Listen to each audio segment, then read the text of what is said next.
പെരുമ്പാവൂരിൽ 200 കിലോ നിരോധിത പുകയില ഉൽപ്പന്നങ്ങൾ പിടികൂടി. പെരുമ്പാവൂർ നഗരത്തെ ലഹരിമുക്തമാക്കുക എന്ന ലക്ഷ്യത്തോടെ എക്സൈസ് നടത്തിയ പരിശോധനയിലാണ് പുകയില ഉൽപ്പന്നങ്ങൾ പിടികൂടിയത്.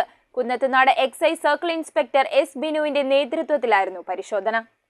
പെരുമ്പാവൂർ നഗരത്തെ ലഹരിമുക്തമാക്കുക എന്ന ലക്ഷ്യത്തോടെ എക്സൈസ് നടത്തിയ റെയ്ഡിൽ 200 കിലോ നിരോധിത പുകയില ഉൽപ്പന്നങ്ങളാണ് പിടികൂടിയത്. പെരുമ്പാവൂർ ടൗൺ, കണ്ടന്തറ, ബിവറേജസ് പരിസരം, ബായ് മാർക്കറ്റ് എന്നിവിടങ്ങളിലായിരുന്നു പരിശോധന. കുന്നത്തുനാട് എക്സൈസിന്റെ നേതൃത്വത്തിൽ നടത്തിയ പരിശോധനയിൽ 71 കേസുകൾ രജിസ്റ്റർ ചെയ്തു. രാത്രി വരെ നീണ്ടുനിന്ന റെയ്ഡിൽ ജില്ലയിലെ 14 ഓഫീസുകളിലെ ഉദ്യോഗസ്ഥർ പങ്കെടുത്തു.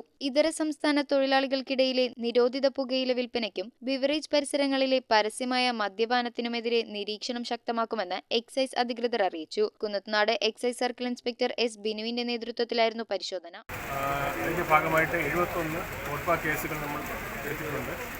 ഇനി തുടർന്നും ഈ കോട്ട്പ റെയ്ഡുകളും അതായത് പുകയില ഉൽപ്പന്നങ്ങളും നമ്മൾ ഭാവിയിൽ ഇതുപോലെ തുടർന്നും റെയ്ഡുകൾ നടത്തി പിടിച്ചെടുക്കുന്നതാണ്. ഇവിടെ പെരുമ്പാവൂർ നഗരത്തെ നമ്മൾ പുകയില മുക്ത നഗരമാക്കി നമ്മൾ മാറ്റുന്ന എല്ലാ പ്രവർത്തനങ്ങളും പെരുമ്പാവൂർ സിഐയുടെ ഇതോടൊപ്പം പങ്കെടുത്ത എല്ലാ ടീമംഗങ്ങളുടെയും നേതൃത്വത്തിൽ നടത്തുന്നുണ്ട്.